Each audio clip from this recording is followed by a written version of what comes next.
Hey, Jeff Lerner here, and in this video we are talking about work-life balance. I'm talking about taking care of yourself physically. I'm talking about taking care of your relationships, your family, and obviously I'm talking about growing a big badass business and making tons of money and having your cake and eating it too, handling all of it and doing so in a way that doesn't exhaust you or wear you out. So work-life balance, let's talk about it.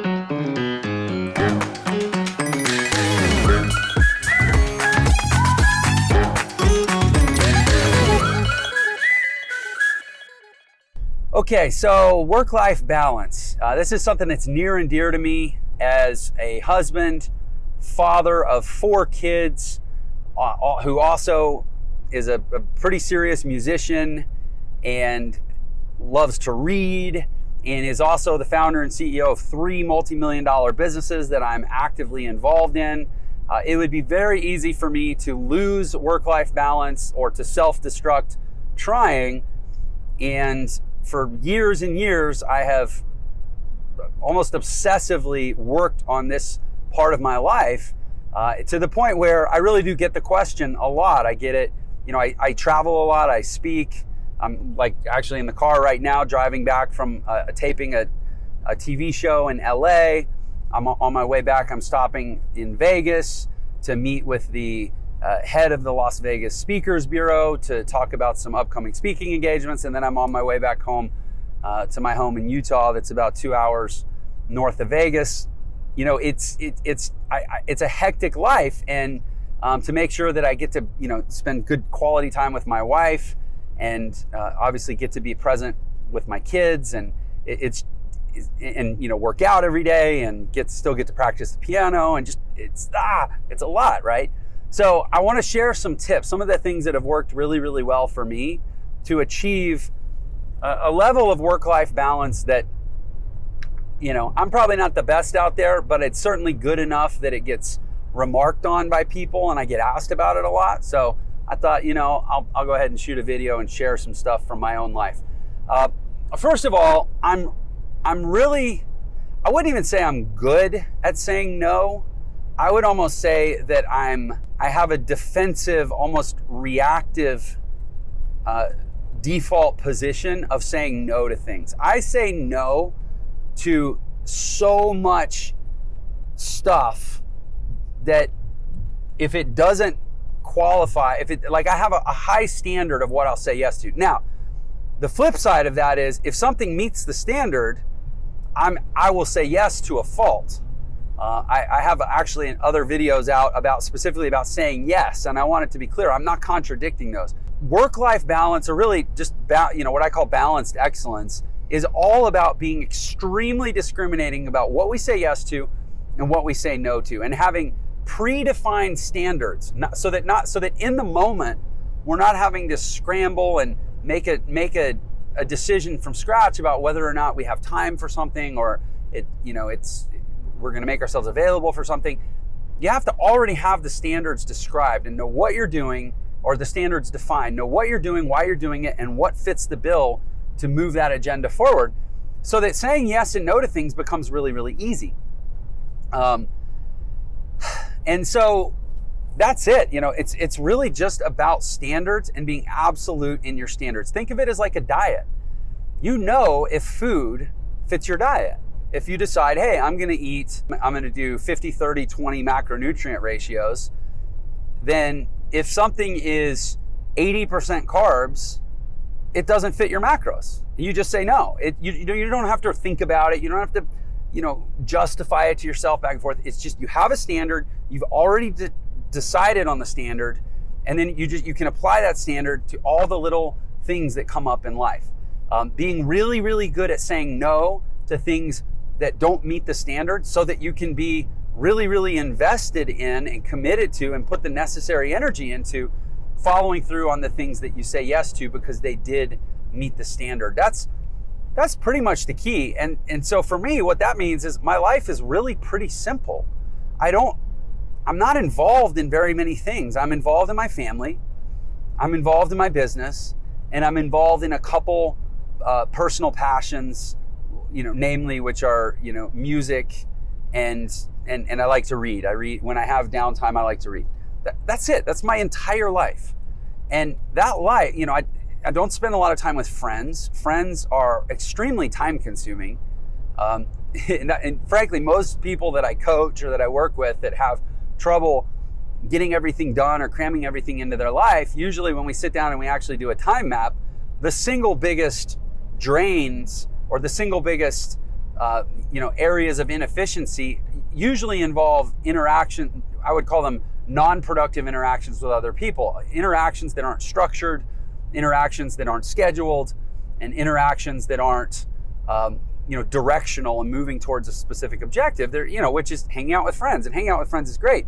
But in my experience, if you check enough of the boxes in your life, your need for friends goes down. It doesn't disappear. I'm not saying be antisocial or, be a loner or have no friends, but the amount of time that relationships, non-family, life-sustaining relationships. I mean, my wife is my best friend, but that's not what I mean when I'm talking about friends. I'm talking about relationships that are not foundational to your life. For example, if I ever had to move away, I would move away from some friends and be okay. I wouldn't see them as much. Maybe I wouldn't even stay in touch. But I wouldn't move away from my wife. I'm bringing her with me, right? That's a relationship that's sustaining to my life. So I'm talking about the ones that are non-sustaining to your life, nuclear, so to speak, in your life. You just can't let them absorb that much time. And if they are absorbing that much time, it's because you haven't figured out enough other things to say yes to use up that same time in a more productive way. And again, this isn't my misanthropic perspective because I don't like people and I don't want people to have friends. This is based on coaching hundreds and hundreds of people who are coming to me saying, I want to be more productive. I want to meet my goals. Help me figure out how to be more effective in my life. And this is the number one thing that I consistently see, is that there's these large chunks of time that are not moving the person's life objectives forward. And they usually involve either friends or sometimes there's like diversionary hobbies, like playing online solitaire or something. But even more than that, usually a lot of times it's friends. So that is, again, my position isn't don't have friends, but if you want to be more productive, take a good look at your friend relationships and make sure that you're handling them in a very time effective way. The next thing I'll say about work-life balance is I think a lot of us look at balance from the standpoint of proportionalism. So it's like, well, I need to have this amount of time for my work, this amount of time for my family, this amount of time for my health, this amount of time for my, religious or spiritual practice. And they look at it as like this proportionality of time. I don't really look at work-life balance in that, or overall balance in that way. I'm not trying to achieve proportional balance. I used the term earlier. I'm trying to achieve balance of excellence. Balanced excellence. I don't want to be balanced at anything if I'm not excellent at that thing. So I don't want to say, oh, I'm balanced with work, but I'm not excellent at my work. And I don't want to have balanced family time if I don't have excellent family time. And what I found is the less you focus on proportional balance and the more you focus on achieving concentrations of excellence, the more the balance thing naturally kind of takes care of itself. So here's what I mean by that. If you say, hey, I don't want to focus on making sure that I have a certain number of hours per week with my family. I want to focus on creating something excellent with my family that just creates such a positive, energy and a positive experience for everyone that it has inertia and it can carry us for a while. So instead of saying, well, I'm going to make sure that I have these hours blocked off on my schedule every day for family, I'm not saying that's not a decent starting point, but also you have to accept that there might be a work project that bumps into that, or there might be, you might realize at the end of the week, I didn't work out one time. I haven't taken care of myself at all. So I need to recalibrate that. But instead you go, what's something I can do to create excellence with my family? You know what? Over the next month, I'm going to take each member of my family on a one-on-one date. I'm going to go to, for me, I have 4 kids and my wife. I'm going to go to lunch for an hour with my son. I'm going to take my wife or my daughter out for ice cream. I'm going to, stay home and babysit my other daughter while the rest of the family's doing something. My other son, I'll take him out for breakfast, or he'll come help me on a shoot, and we'll hang out. And my wife, I'm going to have a date with her. It's not about marking off time. It's about having an experience. And that experience, really invest in that experience. Make it super high quality. Make it something that's excellent, so to speak.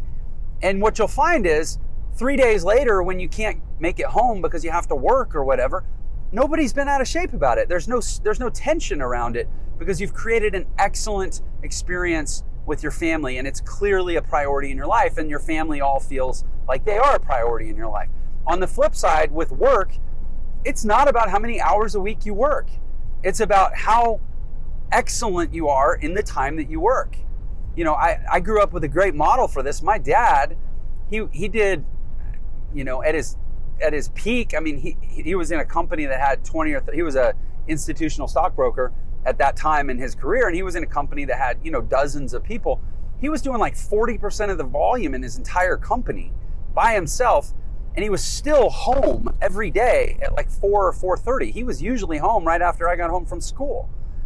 He said, I would go in and I would say, there's no reason. My objective was to leave, basically to be wrapping up when the market closed every day. And so I just produced at a level of intensity that allowed me to leave before everyone and still outproduce them. That was my role model growing up. It wasn't that he got points for staying late. He got points for leaving early as long as he put up good numbers. And that's how I approach work. I think you have to approach work the same way. And it's not so much about time management as people try to make it. It is about being a freaking rock star, being a badass, being, methodically and maniacally surgical and effective and laser focused when you're working, being excellent so that you can check out. And then obviously physically, just, go to the gym. Here's the thing. Going to a gym doesn't get you in shape, because I was at the gym this morning. There are a lot of people at the gym that are not in good shape. There's some people at the gym in great shape. So it's not about going to the gym. It's about what you do when you're at the gym. In 30 to 45 minutes, there's 20 minutes. I know people literally work out 20 minutes a day. A lot of CrossFit guys, they do 1 20-minute workout a day, but they absolutely destroy themselves in those 20 minutes. They're excellent for 20 minutes a day, and that's all it takes. And then you have people that they're always, they're at the gym, they're loafing on the treadmill and reading the paper and whatever, and their bodies never change. Their diets are garbage, their sleep is garbage, their nutrition is garbage. They're not being excellent about it, so it doesn't matter how balanced or proportional it is in terms of how they spend their time. That's it. That's honestly the main advice I have to give about balance is don't worry so much about being proportional. Worry about being excellent. Be willing to get a lot intense. Be someone who's so committed to being excellent at whatever you're doing that it actually intimidates other people. It alienates them to where they're like, oh, he's a little out there. He or she is, they're too much for me. That's great. That's a great sign. When you start to be too much for average people, that's a great sign that you're at least moving closer into the realm of excellence and high performance and where all the really awesome results really happen in this world. By the way, if you do have a family, you'll also be a way better role model because you're modeling for them what it really takes to be successful in this world. And then focus on saying yes to the right things and saying no to the wrong things based on a predefined standard that you ruthlessly apply in your life before the opportunity presents. So before the opportunity shows up to say, hey, do you want to spend your time on this? You've already defined the standard, and you've already gotten really, really practiced at applying the standard so that you can quickly say yes, you can quickly say no without having to think about it, without having to feel guilty about it. It's not even personal at that point. It's not about what you want.